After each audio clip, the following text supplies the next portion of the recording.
What is going on, Swoopers? Welcome back to another episode of Swoop Luke. In this episode, we're going to be talking about what the hell is going on with the team. Let's get into it. So I wanted to sort of make a video just highlighting a bunch of things. This is, again, none of my videos are scripted anyway, so this is all off the sort of cuff. I just wanted to talk about what we've seen over the last few days because of our 2 consecutive losses, and then obviously the Nick Dacos news, and the media loves to beat up a Collingwood story, right? So we have been seeing lots of doom and gloom around our beloved Pies. Collingwood failing sells. Like, it really does sell newspapers. It gives you clicks. Media personalities 3 weeks ago that were saying, you know, after the Port Adelaide game, we're the team to beat, we are the only team to beat, everyone else is second to them, are now saying, yeah, look, they might not win the premiership because of these last 2 weeks. And, you know, don't get me wrong, these last 2 weeks have been, demoralising, as well as not the Collingwood way, right? And, you know, I'll tell this to anybody who will listen, and I've said this to work colleagues, friends, family. I just think that these last 2 games don't sum up what Collingwood have been able to achieve so far this season. When you think about it, we're first on the ladder. We're 17 and 4, I think, on the ladder. 2 games clear, a bunch of percentage. We are still the best percentage team in the competition, right? We are still 2 games clear on top. Port Adelaide have lost 4 in a row. 4 in a row, and now they've dropped down to 4th. So that's nuts, okay? You know, 2 losses in a row, and like Craig McRae said, we're not wearing a black armband for that loss against Hawthorn. Yes, it was un-Collingwood-like. I just think that it had to be a little bit by design, and I said this in my review of the game. All plaudits go to Hawthorn for being able to do what they were able to do to us. But I think it was a little bit by design. I don't know what that means. Like I said, heavier training loads maybe going into finals.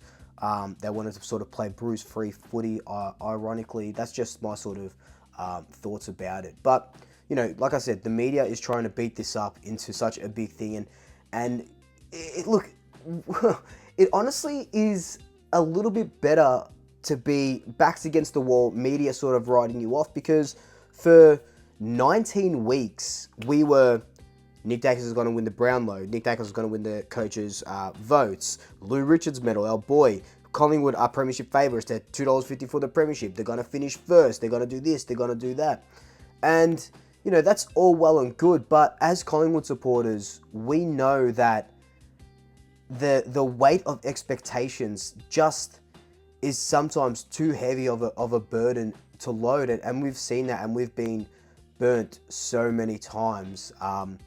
You know, 2019, that prelim, 2018, that grand final, you know, finishing around the bottom of the ladder, 2002, 2003, even the first grand final in 2010, we were up by 30 or something points, and we just drew that game. We dodged a bullet in that game. And then obviously we go on to win the next one, 2011.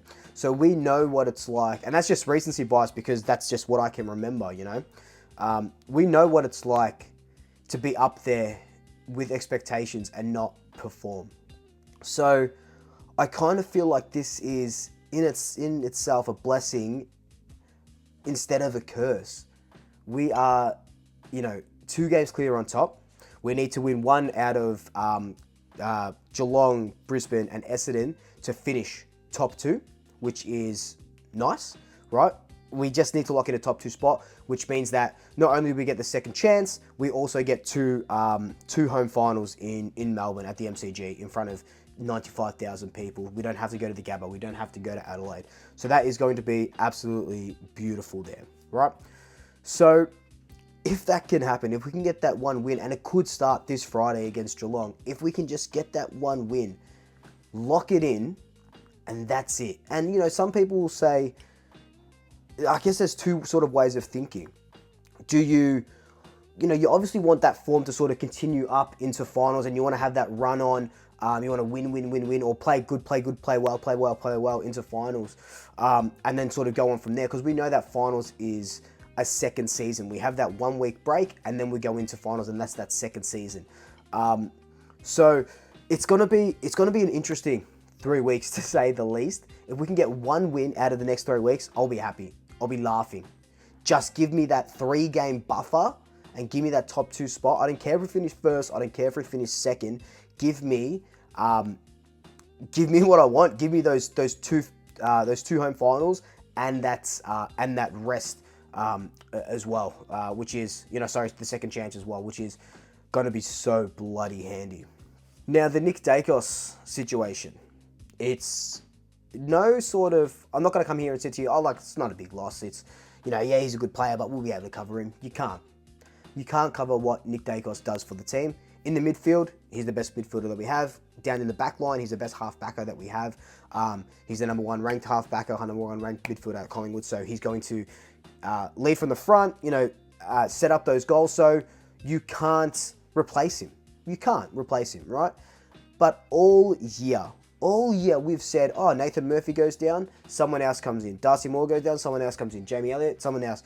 So why is it that all of a sudden now we're saying, nah, we can't replace him? There's not going to be anyone to come in for him. There is. There's ways to combat this. And it's the worst case scenario, of course it is, right? But in worst case scenarios, there is always a silver lining. We get to see what this team can do without Nick Dacos. Maybe we were too Nick Dacos reliant, and obviously that's why they're tagging him so much, and we're going to be able to see what we can do without that reliancy on Nick Dacos. He's played 44 games back to back. He hasn't had a rest. Not only does that knee injury sucks for 6 weeks, but he gets to have a rest now. Craig McRae was saying on SEN today that they were probably going to rest Nick Dacos in the lead up to finals. They were probably going to sub him out and stuff like that. So he gets to have that mental rest as well as a physical rest, because he is banged up and beaten. You can tell in these last few weeks. Now is the time for Tom Mitchell, Scott Pendlebury, Taylor Adams, Josh Dacos, Jack Crisp, Braden Maynard, Darcy Moore, these guys to take their game to another level. They need to go up. Yes, we lost centre clearances to Hawthorn 18-3, albeit Hawthorn only did kick 3 goals from those centre clearances, but we did lose it. And these guys that I just mentioned, they're down a little bit. All they have to do is go to the next gear, and then we're going to be sort of flying. And I think that this Geelong game came at the exact right time, and we are going to see such a change in Collingwood's performance. I really, really do believe that. So, I don't believe that losing Nick Dacos is the be-all and end-all. We've already gone down in premiership betting, fine. Everyone's writing us off, fine. Like I said, I'd rather be the underdog than have all this heavy burden of expectations and then fail at the last hurdle. People are saying that we're wobbling. Let them. Absolutely let them smile and say, yeah, look, we're not doing too well, man. Like that, it is what it is. We'll see. We'll see come finals. It's not like Carlton last year where we can't afford to lose these games because we might get kicked out of finals. We've pretty much got a top 2 spot sewn in. Top 4 spot, definitely, right? Pretty much got a top 2 spot sewn in. We're going to be into finals. We're playing finals, and we're playing finals with a double chance. Whether we finish first, whether we finish fourth, we're playing finals with a double chance. Now, there's a good article on ESPN by Rowan Connolly as well. And he says, and I'm just going to read it verbatim because I'm no good at... I'm just going to read it verbatim. I don't know what I'm trying to say. So he says, there's 6 categories in which every single premier of the past 10 has ranked top 6.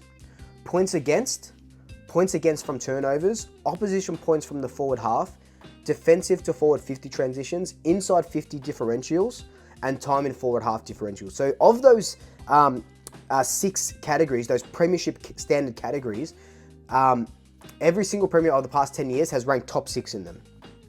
Now, before the Hawthorn game, Collingwood was ranked first in points against from turnovers, second in opposition points from the forward half, 5th in defensive to forward 50 transitions, 5th in inside 50 differentials, and 9th in time in forward half differentials. So you can see that we're still in that hunt, despite the 6 sort of weeks that we've been down. And yes, we've been down in clearances, and yes, we've been down in scoring from clearances, where we were up for the first 12 weeks. So there is still sort of hope there, and people aren't talking about this. People aren't talking about this because Collingwood being bad sells papers and gives you clicks, like I said. So, you know, that's why you're not seeing this. And yes, players need to lift. The whole team needs to lift. But Craig McRae at the helm is just going to absolutely help us. He knows how to win premierships. He knows how to win these games. He knows what is happening with this club.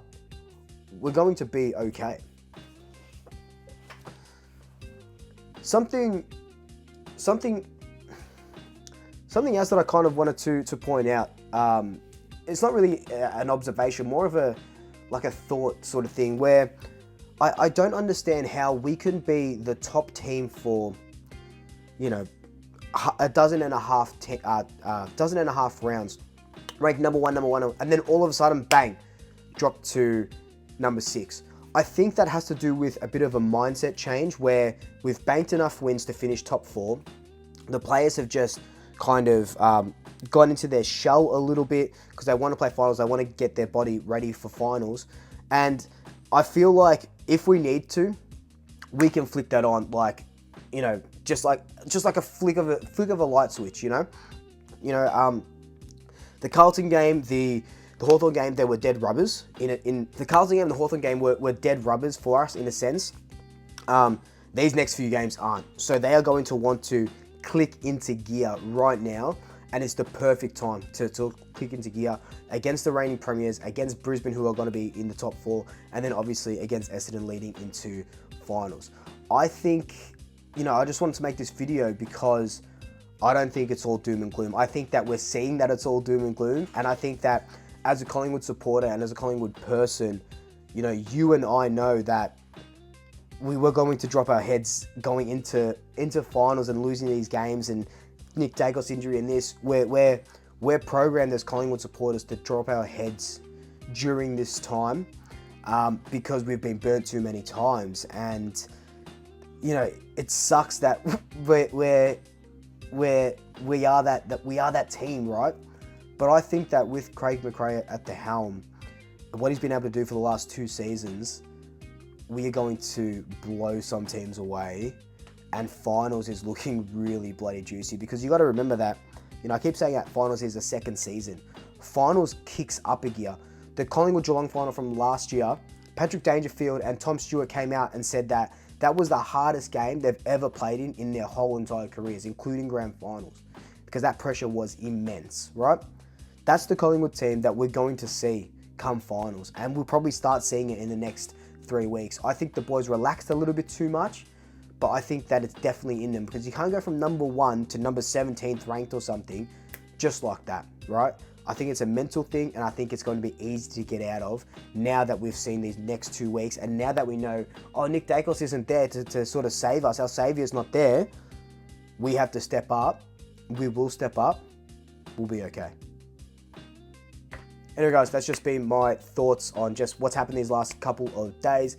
Remember that I do have memberships. The link is down the bottom to join. Be a part of the Super Army, you know. I'm going to get some stickers made, some badges. It'll be a little bit of fun as well. But until then, like, comment, subscribe, tell your family, tell your friends, tell your pets. And until next time, Double Shackers. I'll sweep you later.